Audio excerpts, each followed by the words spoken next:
In the winter of 1897, when Carl Greystone first opened the locked filing cabinet in his inherited mill office, he discovered something that would haunt him forever.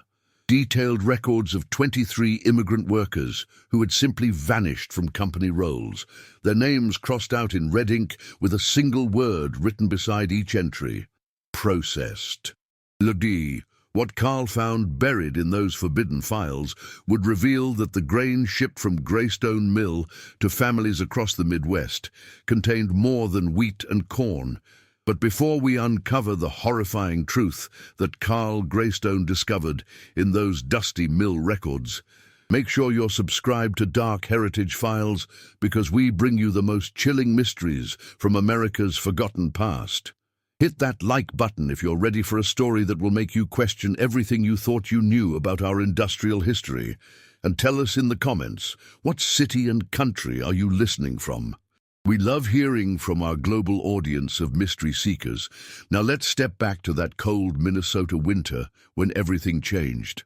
To understand the magnitude of what Carl discovered, we must first journey back to the bustling grain mills of Duluth at the close of the 19th century.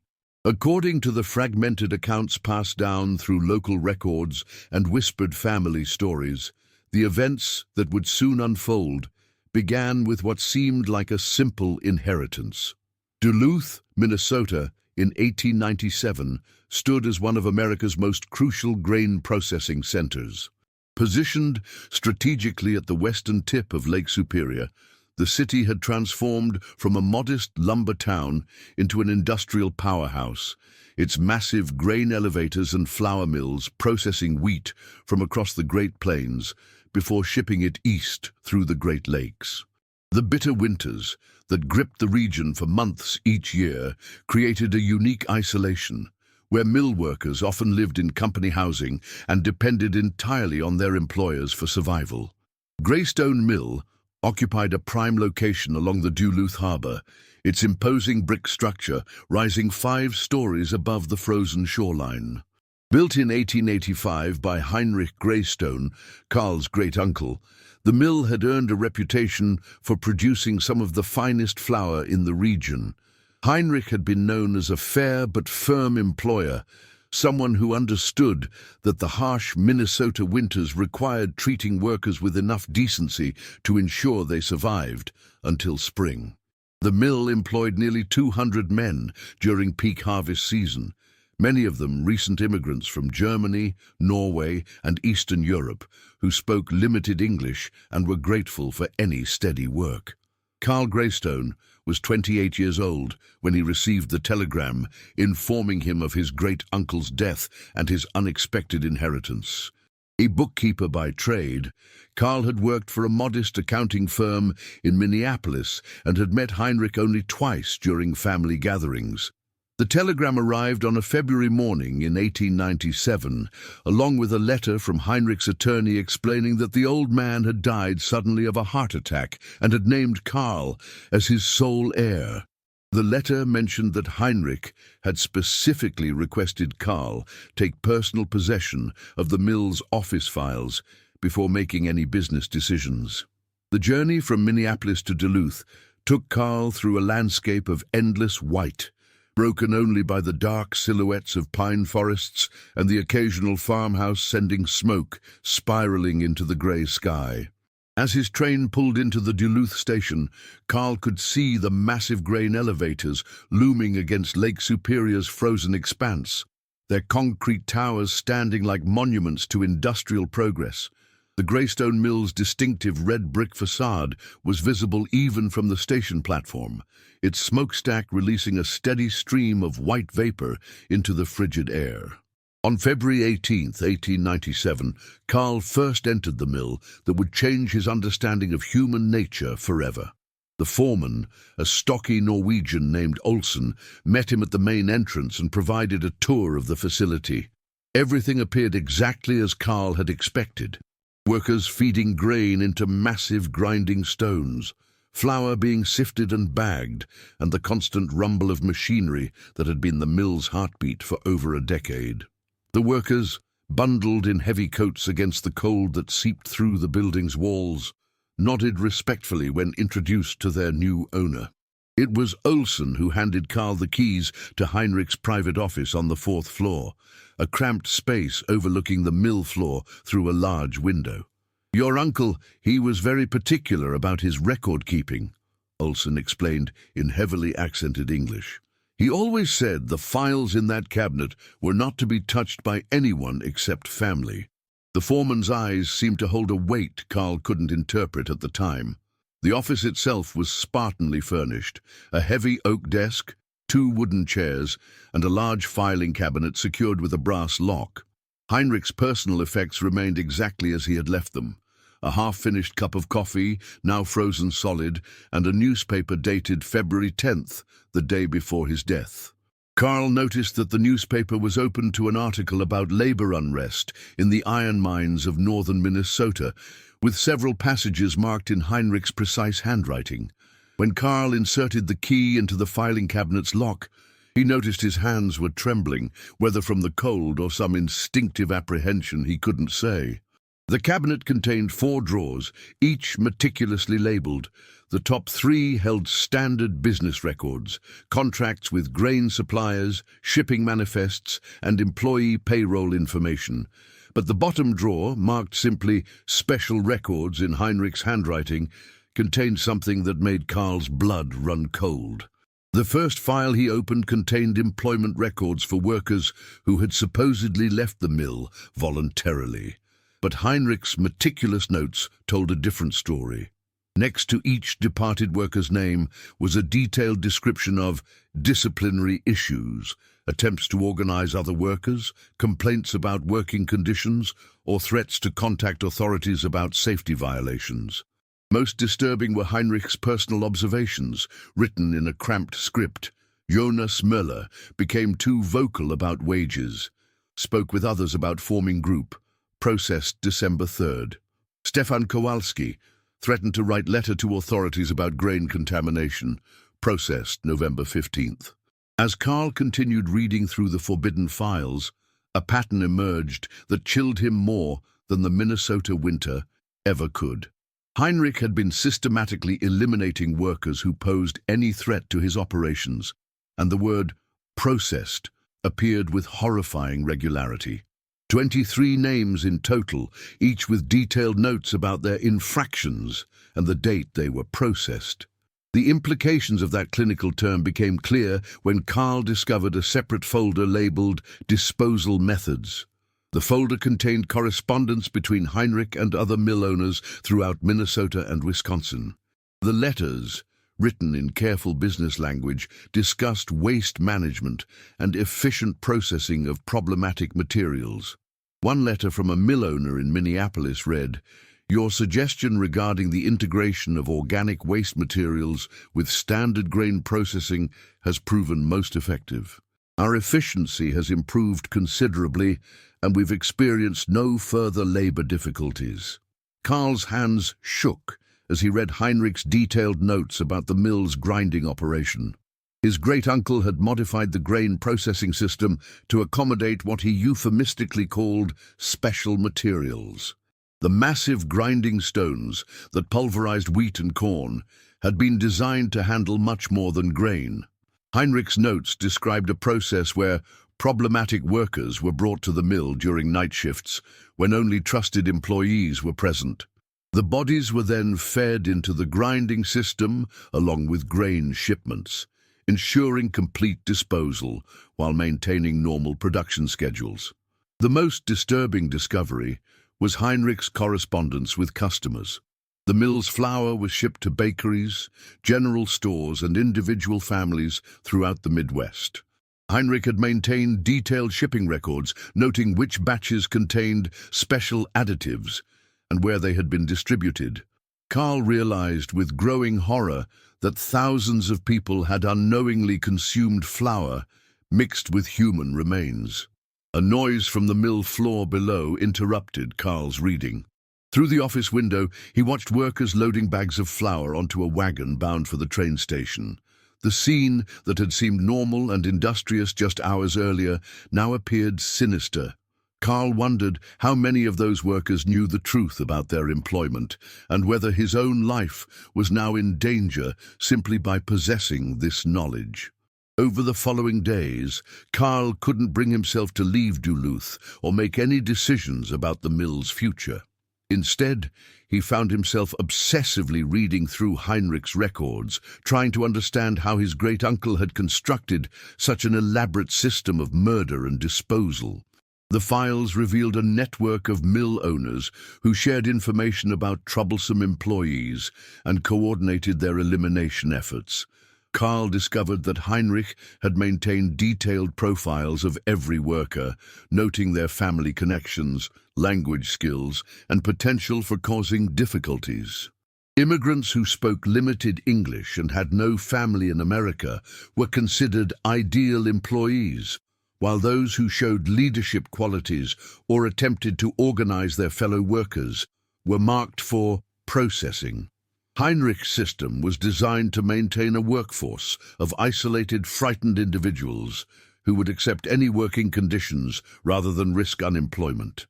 The logistics of Heinrich's operation were disturbingly well planned.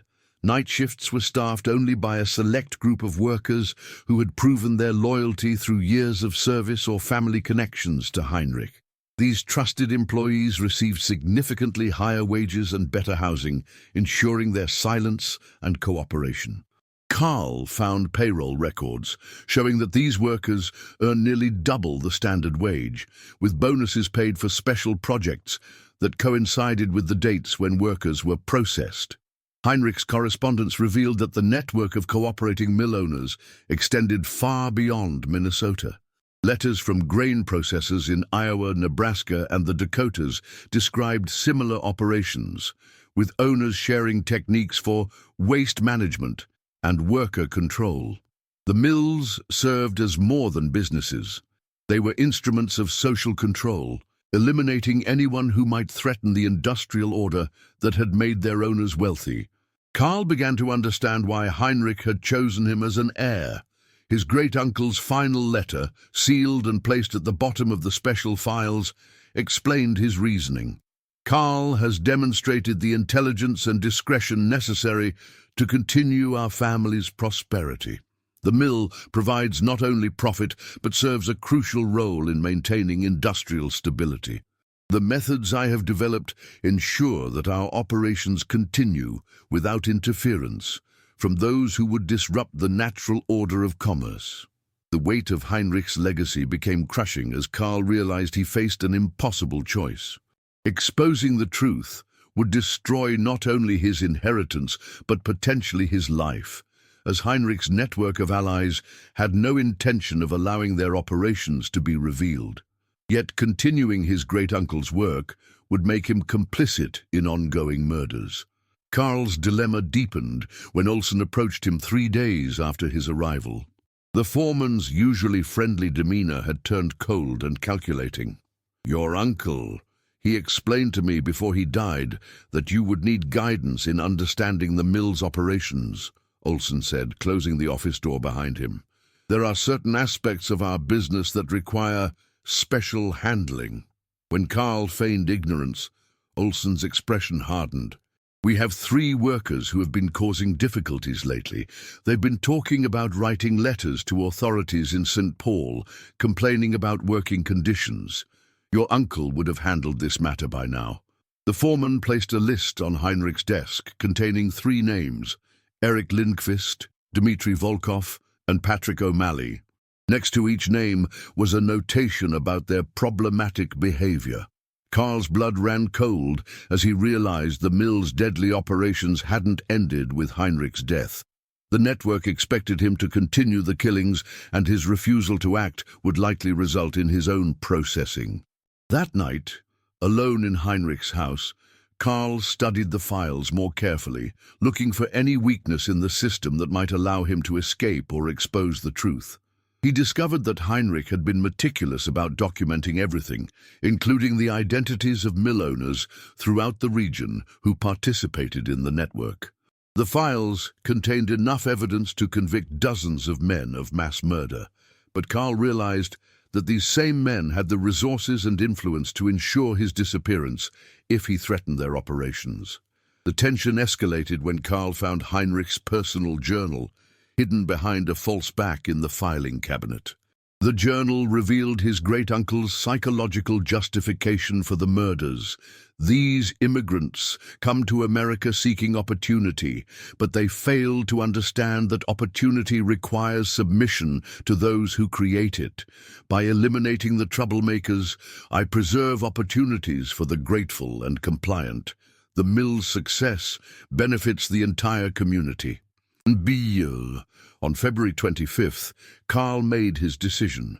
Rather than flee or submit to Olsen's demands, he chose a third option that Heinrich had never anticipated. Using his accounting background, Karl began systematically copying the mill's records, preparing detailed documentation of the murder network's operations. He worked through the night, creating multiple copies of the most incriminating evidence. The next morning, Karl met with Olsen and several of the mill's trusted workers in Heinrich's office. "I've reviewed my great-uncle's methods," Karl announced, "and I believe it's time to modernize our approach to worker management." He could see the relief in their faces as they assumed he was agreeing to continue the killings. "The 3 workers you mentioned will be processed tonight," Karl continued, watching as the men nodded approvingly. "However, I want to implement some changes to improve efficiency." Karl handed Olsen a set of instructions he had spent hours preparing, knowing that the foreman's limited literacy would prevent him from immediately understanding the deception. That evening, instead of reporting to the mill for the planned murders, Karl was at the Duluth train station with copies of Heinrich's files hidden in his luggage. He had sent telegrams to authorities in St. Paul and Chicago, providing them with detailed information about the murder network and locations where evidence could be found. More importantly, he had warned Eric Lindqvist, Dmitry Volkov and Patrick O'Malley to flee the city immediately.